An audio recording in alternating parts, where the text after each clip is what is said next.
കരിപ്പൂർ വിമാന അപകടത്തിന്റെ നടുക്കുന്ന ഓർമ്മകൾക്ക് ഇന്ന് 5 വയസ്സ് തികയുകയാണ്.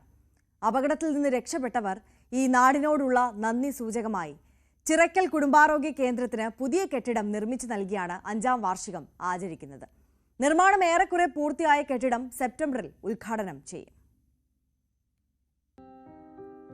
2020 ഓഗസ്റ്റ് 7 രാത്രി 8 മണിയോടെയാണ് കരിപ്പൂർ വിമാനത്താവളത്തിൽ ആ ദുരന്ത വിമാനം പറന്നിറങ്ങിയത്. ദുബായിൽ നിന്നും 184 യാത്രക്കാരും 6 ജീവനക്കാരുമായി കരിപ്പൂരിലെത്തിയ IX-1344 എയർ ഇന്ത്യ എക്സ്പ്രസ് വിമാനം കനത്ത മഴയിൽ റൺവേ കാണാതെ 2 വട്ടം ലാൻഡ് ചെയ്യാതെ പറന്നുയർന്നു. വിമാനം പിന്നീട് ലാൻഡ് ചെയ്തത് സാധാരണ ലാൻഡ് ചെയ്യാൻ ഉപയോഗിക്കാത്ത 10 റൺവേയിൽ. റൺവേയിൽ നിന്ന് തെന്നിമാറി ചതുപ്പ് നിലവും കടന്ന 35 മീറ്ററോളം താഴേക്ക് വീണു 3 കഷ്ണമായി പിളരുകയായിരുന്നു വിമാനം. വിമാനത്താവളത്തിന്റെ ചുറ്റുമതിൽ തകർത്ത് വിമാനത്തിന്റെ മുൻഭാഗം പുറത്തേക്കെത്തി. പൈലറ്റ് ദീപക് വസന്ത് സാഥെ, സഹ പൈലറ്റ് അഖിലേഷ് കുമാർ എന്നിവരെ കൂടാതെ 19 പേരാണ് അപകടത്തിൽ മരിച്ചത്. കരിപ്പൂർ വിമാനത്താവളത്തിൽ പ്രദേശവാസികൾ നടത്തിയ രക്ഷാപ്രവർത്തനമാണ് നിരവധി ജീവൻ രക്ഷിച്ചത്. സ്വജീവൻ പണയപ്പെടുത്തി രക്ഷാപ്രവർത്തനം നടത്തിയ കരിപ്പൂർ നിവാസികളോടുള്ള നന്ദി പ്രകടിപ്പിച്ചുകൊണ്ടാണ് പ്രദേശത്തെ ആരോഗ്യ കേന്ദ്രത്തിന് പുതിയ കെട്ടിടം നിർമ്മിച്ചു നൽകുന്നത്. മലബാർ ഡെവലപ്മെന്റ് ഫോറത്തിന്റെ നേതൃത്വത്തിലാണ് അപകടത്തിൽ മരണപ്പെട്ട യാത്രക്കാരുടെ ആശ്രിതരും പരുക്കുപറ്റിയ യാത്രക്കാരും ചേർന്ന് അപകട സ്ഥലത്തിന് പരിസരത്തുള്ള ചിറയിൽ ഫാമിലി ഹെൽത്ത് സെന്ററിന് കെട്ടിടം നിർമ്മിച്ചു നൽകുന്നത്. മുഖ്യമന്ത്രിയുടെ സമയം കൂടി ലഭിച്ചു കഴിഞ്ഞാൽ 30 ലക്ഷം രൂപ ചെലവിട്ട് നിർമ്മിച്ച ഈ കെട്ടിടത്തിന്റെ ഉദ്ഘാടനം നടക്കും. രക്ഷാപ്രവർത്തനത്തിൽ ഏർപ്പെട്ട നാട്ടുകാർ ആ അപകടം നടന്ന സ്ഥലത്തിന് ഒരു 200 മീറ്റർ അപ്പുറത്ത് നെടിയിരുപ്പ് ചിറയിൽ ആരോഗ്യ കേന്ദ്രം ഒരു ആശുപത്രിയുണ്ട്. ആ ആശുപത്രിക്ക് ഒരു പുതിയ കെട്ടിടം നിർമ്മിച്ചു നൽകിയിരിക്കുകയാണ്.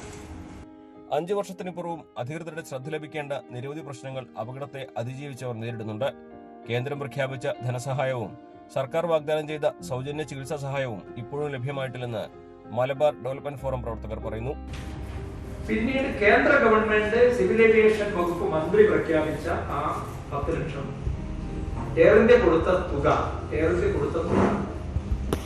ഇവർക്ക് കിട്ടിയ ഇൻഷുറൻസ് തുകയിൽ നിന്ന് കുറച്ച് കളയും. 30 ലക്ഷം രൂപ നമ്മൾ ക്ലെയിം സൈൻ ചെയ്തപ്പോൾ 20 ലക്ഷം രൂപ കിട്ടി. കേന്ദ്ര ഗവൺമെന്റ് പ്രഖ്യാപിച്ച ആ 10 ലക്ഷം രൂപ ഗവൺമെന്റ് ആയിട്ട് തന്നെ ഇവർക്ക് കൊടുക്കണം. വിമാനാപകടത്തിൽപ്പെട്ടവർക്ക് 12 ലക്ഷം മുതൽ 7.5 കോടി വരെ ഇൻഷുറൻസ് ലഭിച്ചിട്ടുണ്ട്. ഇതിൽ നിന്നും ഒരു വിഹിതം നൽകിയാണ് കുടുംബാരോഗ്യ കേന്ദ്രത്തിന് പുതിയ കെട്ടിടം നിർമ്മിച്ചു നൽകുന്നത്. ന്യൂസ് 18 മലപ്പുറം. ഇടുക്കിയിലെ ചക്കക്കൊമ്പനെ പ്രേക്ഷകർക്ക് എല്ലാവർക്കും അറിയാവുന്നതാണ്. ചക്കക്കൊമ്പൻ ദിവസവും ഇത്തരത്തിൽ പലതരത്തിലുള്ള വാർത്തകളിൽ ഇടം പിടിക്കാറുമുണ്ട്. ഇപ്പോൾ ചക്കക്കൊമ്പന്റെ വാർത്തകൾ സ്ഥിരമായി വരുന്നത് ചക്കക്കൊമ്പൻ പരാക്രമം നടത്തുന്നു ഇടുക്കിയിൽ പല മേഖലകളിലും എന്നുള്ള വാർത്തകളാണ് വന്നുകൊണ്ടിരിക്കുന്നത്. ഇപ്പോൾ കഴിഞ്ഞ ദിവസം ഈ ചിന്നക്കനാലിൽ വീട് ആക്രമിച്ചു എന്നുള്ള വാർത്ത നമ്മൾ കണ്ടതാണ്. മറയൂരിലെ ഇപ്പോൾ ജീപ്പിന് നേരെ ആക്രമണം ഉണ്ടായിരിക്കുകയാണ്. റിപ്പോർട്ട് കാണാം. സിംഗുകണ്ടം സ്വദേശി മറിയക്കുട്ടിയുടെ വീടിന് നേരെയാണ് ചിന്നക്കനാൽ മേഖലയിൽ വിലസുന്ന ചക്കക്കൊമ്പൻ എന്ന കാട്ടാന ആക്രമണം നടത്തിയത്. വീട് പൂർണ്ണമായും തകർന്നു. മറിയക്കുട്ടി കോട്ടയത്ത് ചികിത്സ ആവശ്യത്തിനായി പോയിരിക്കുകയായിരുന്നു ആക്രമണം. അയൽവാസിയായ രാജശതനം വീടിന് മുൻപിൽ ആഴികൂട്ടി കാവലിരിക്കുമ്പോഴാണ് ചക്കക്കൊമ്പൻ എത്തിയത്. ആനയെ കണ്ട് രാജശതനം ഓടി രക്ഷപ്പെട്ടു. തുടർന്നാണ് വീടിന് നേരെ ആക്രമണമുണ്ടായത്. വീട്ടുപകരണങ്ങളും പൂർണ്ണമായും നശിപ്പിച്ചു. മറയൂരിൽ കഴിഞ്ഞ രാത്രി 8 മണിയോടെയാണ് ചക്കക്കൊമ്പൻ എന്ന് വിളിക്കുന്ന ആന എത്തിയത്. പെട്രോൾ പമ്പിന് സമീപം നിരവധി കുടുംബങ്ങൾ താമസിക്കുന്ന ബാബു നഗറിലാണ് ആന എത്തിയത്. സമീപത്തെ വീടിന് മുമ്പിലെ പ്ലാവിൽ നിന്ന് ചക്ക ഭക്ഷിച്ച ശേഷം ജീപ്പും ആക്രമിച്ചു. 8:20 இருக்கும். 8:20க்கெல்லாம் யானை வந்து சக்கையை பறித்து சாப்பிட்டுச்சு. ஆளுங்க அங்கிட்டு நடமாட்டிக்கிட்டு இருக்காங்க. அதனால வேண்டி கொஞ்சம் ஆளுகளுக்கு கொஞ்சம் பாதுகாப்பு கொடுக்கணும். രാത്രി 10 മണിയോടെ ആനയെ RRT സംഘവും നാട്ടുകാരും ചേർന്ന് ജനവാസ മേഖലയിൽ നിന്ന് തുരത്തി. എന്നാൽ രാത്രി മുഴുവൻ ഗ്രാമത്തോട് ചേർന്നുള്ള പ്രദേശത്ത് ആന നിലയുറപ്പിച്ചു. വണ്ടി പോയി. വണ്ടി വന്നിട്ട് തട്ടി. ഇവിടെ ഒന്ന് ആളുകളുണ്ട്. ഭയങ്കര ഒച്ചപ്പാടായിരുന്നു. ആന 8:30 ആയപ്പോഴത്തേനും വന്നു. എന്ത് ചെയ്യണമെന്ന് അറിയത്തില്ല. വണ്ടിയിൽ കിടന്ന് വണ്ടിയെ തട്ടി. വണ്ടിയുടെ പൈപ്പെല്ലാം പോയി. ടാർപ്പെല്ലാം കീറിപ്പോയി. ഇതിനൊരു നടപടി എടുക്കണം എന്നുള്ളതാണ്. ഫോറസ്റ്റുകാരാണേലും ശരി, ആരായാലും ശരി തന്നെ. നാട്ടുകാർ ഇരിക്കുന്നിടത്ത്, ജനവാസം ഉള്ളിടത്ത് ഇങ്ങനെ ഒരു സംഭവം വരാൻ പാടില്ലല്ലോ. News 18 Idukki. Thiruvananthapuram Vakkam rural health training സെന്ററിൽ OP ചികിത്സാ സമയം ഉച്ചവരെയാക്കിയത് രോഗികളെ വലയ്ക്കുകയാണ്. രാവിലെ 9 മുതൽ രാത്രി 8 വരെയാണ് ഇവിടെ OP പ്രവർത്തിച്ചിരുന്നത്. ഡോക്ടർമാർക്ക് ശമ്പളം നൽകാൻ ഫണ്ടില്ലെന്ന കാരണം പറഞ്ഞാണ് അധികൃതർ OP സമയം വെട്ടിക്കുറച്ചത്. കഴിഞ്ഞ ദിവസം മുതൽ ചികിത്സയ്ക്കെത്തുന്നവർക്ക് ഉച്ചയ്ക്ക് 2 മുതൽ ഡോക്ടറുടെ സേവനം ലഭ്യമല്ല എന്നുള്ള ബോർഡ് മാത്രമാണ് കാണാനായത്. ഇതോടെ ഉച്ചയ്ക്ക് ശേഷം എത്തുന്ന രോഗികൾ കിലോമീറ്ററുകൾ താണ്ടി വർക്കലയിലോ ചിറയൻകീഴിലോ ആറ്റിങ്ങലിലോ ചികിത്സ തേടേണ്ട അവസ്ഥയാണ്. ചിറയൻകീഴ് ബ്ലോക്ക് പഞ്ചായത്തിന്റെ നിയന്ത്രണത്തിലാണ് ആശുപത്രിയുടെ പ്രവർത്തനം. വക്കം പുരുഷോത്തമൻ ആരോഗ്യമന്ത്രിയായിരുന്നപ്പോഴാണ് ആശുപത്രി റൂറൽ ഹെൽത്ത് സെന്ററായി ഉയർത്തിയത്. തീരദേശ മേഖലയിലെ പാവപ്പെട്ട രോഗികളുടെ ഏക ആശ്രയവും ഈ ആശുപത്രിയാണ്. രാവിലെ 9 മുതൽ 2 വരെ OPയും 2 മുതൽ രാത്രി 8 വരെ പുതിയ കെട്ടിടത്തിൽ അത്യാഹിത വിഭാഗവുമാണ് പ്രവർത്തിച്ചിരുന്നത്. OPയിൽ ഒരു മെഡിക്കൽ ഓഫീസറും മെഡിക്കൽ വിദ്യാർത്ഥികളും ചില ദിവസങ്ങളിൽ വിദഗ്ധ ഡോക്ടറുടെ സേവനങ്ങളും ലഭ്യമായിരുന്നു. അത്യാഹിത വിഭാഗത്തിൽ ഒരു മെഡിക്കൽ ഓഫീസറിന്റെയും മെഡിക്കൽ വിദ്യാർത്ഥികളുടെയും സേവനം രാത്രി 8 വരെയും ഉണ്ടായിരുന്നു. 7 വാർഡുകളിലുമായി 15ഓളം കിടക്കകളുമുണ്ട്. 2 മണി കഴിയുമ്പോൾ ഈ ഗേറ്റിന് താഴെ വീഴും.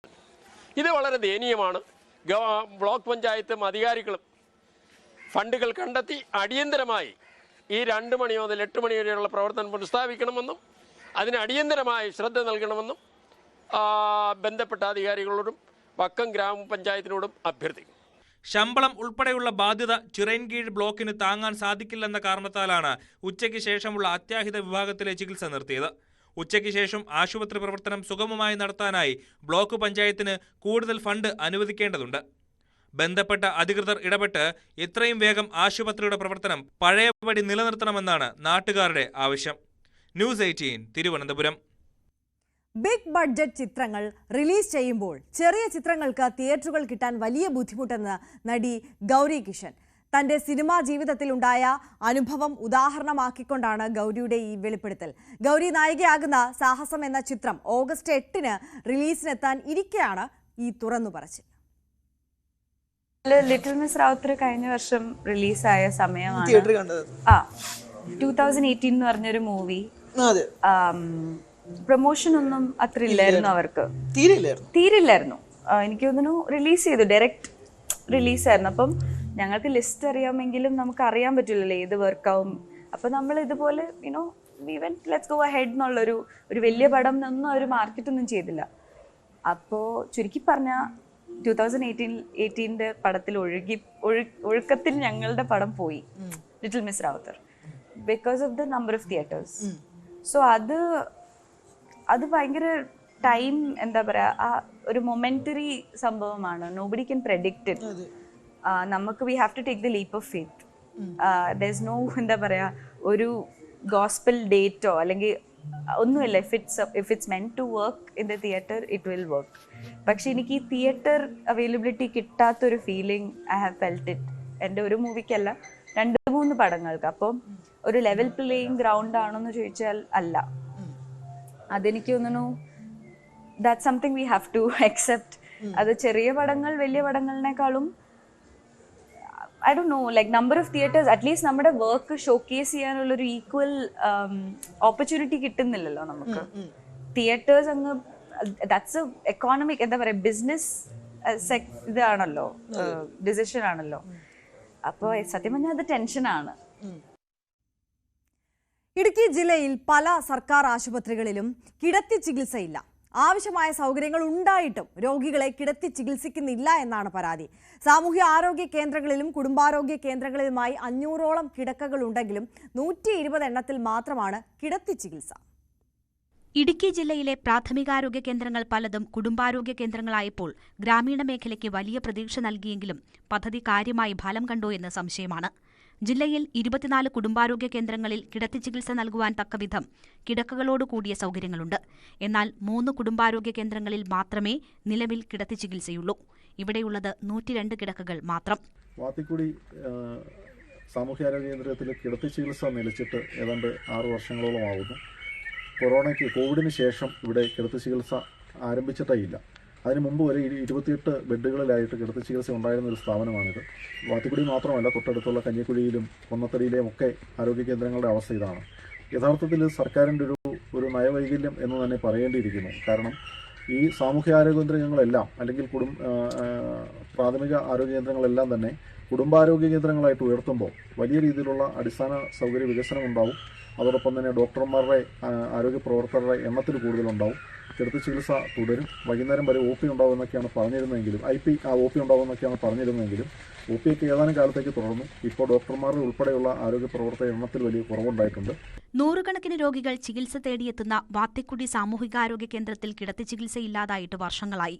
കഞ്ഞിക്കുഴി, ദേവിയാർ കോളനി, രാജാക്കാട്, ഉപ്പുതറ, പീരുമേട് ഉൾപ്പെടെ പ്രധാനപ്പെട്ട മറ്റിടങ്ങളിലും സ്ഥിതി ഇതുതന്നെ.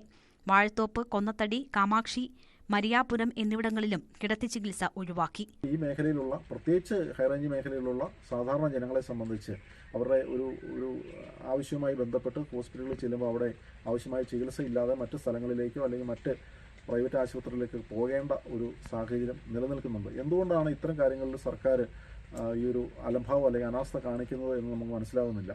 ഹൈറേഞ്ചിനെ സംബന്ധിച്ച് തോട്ടം മേഖലയിൽ ഉൾപ്പെടെ അല്ലെങ്കിൽ ഇതുപോലെ വിദൂര പ്രദേശങ്ങളിൽ നിന്ന് ചികിത്സ തേടിയെത്തുന്ന ആളുകളെ സംബന്ധിച്ച് ഈ വർഷകാലത്ത് വലിയ രീതിയിലേക്കുള്ള പനി ഉൾപ്പെടെയുള്ള മറ്റ് പകർച്ചവ്യാധികളെല്ലാം പടർന്നു പിടിക്കുന്ന ഒരു സാഹചര്യത്തിൽ അവർക്ക് വ്യക്തമായ കൃത്യമായ ചികിത്സ കിട്ടാതെ ബുദ്ധിമുട്ടുന്ന ഒരു സാഹചര്യമുണ്ട്. ഡോക്ടർമാരെ കാണാൻ തന്നെ ഏറെ നേരം ക്യൂ നിൽക്കേണ്ട സാഹചര്യം, അവിടെ തന്നെ എത്തി കഴിഞ്ഞതിന് ശേഷം വിദഗ്ധ ചികിത്സയ്ക്കായിട്ട് മറ്റ് സ്ഥലങ്ങളിലേക്ക് പോകേണ്ട ഒരു സാഹചര്യം, അല്ലെങ്കിൽ അവിടെ അഡ്മിറ്റ് ചെയ്യേണ്ട ഒരു രോഗിയെ സംബന്ധിച്ചാണെങ്കിൽ പിന്നെ മറ്റ് സ്ഥലങ്ങളിലേക്ക് ഏറെ ദൂരം യാത്ര ചെയ്ത് പോകേണ്ട ഒരു സാഹചര്യമൊക്കെ നിലനിൽക്കുന്നു. അപ്പോൾ ഈ ഒരു കാര്യത്തിൽ സർക്കാരിന്റെ കൃത്യമായ വളരെ കാര്യക്ഷമമായ ഒരു ഇടപെടൽ ഉണ്ടാവണമെന്നുള്ളതാണ് നാട്ടുകാരുടെ ആവശ്യം. പ്രാഥമികാരോഗ്യ കേന്ദ്രങ്ങൾ കുടുംബാരോഗ്യ കേന്ദ്രങ്ങളായി ഉയർത്തിയതോടെ വൈകിട്ട് 6 മണിവരെ OP ഉണ്ടാകുമെന്നായിരുന്നു പ്രഖ്യാപനം. എന്നാൽ തുടക്കത്തിലുണ്ടായിരുന്ന താൽപര്യം പിന്നീടുണ്ടായില്ല. ആരോഗ്യവകുപ്പിന്റെയും ജില്ലാ ഭരണകൂടത്തിന്റെയും അടിയന്തര ഇടപെടൽ ഇക്കാര്യത്തിൽ ആവശ്യമാണ്. ന്യൂസ് 18 ഇടുക്കി.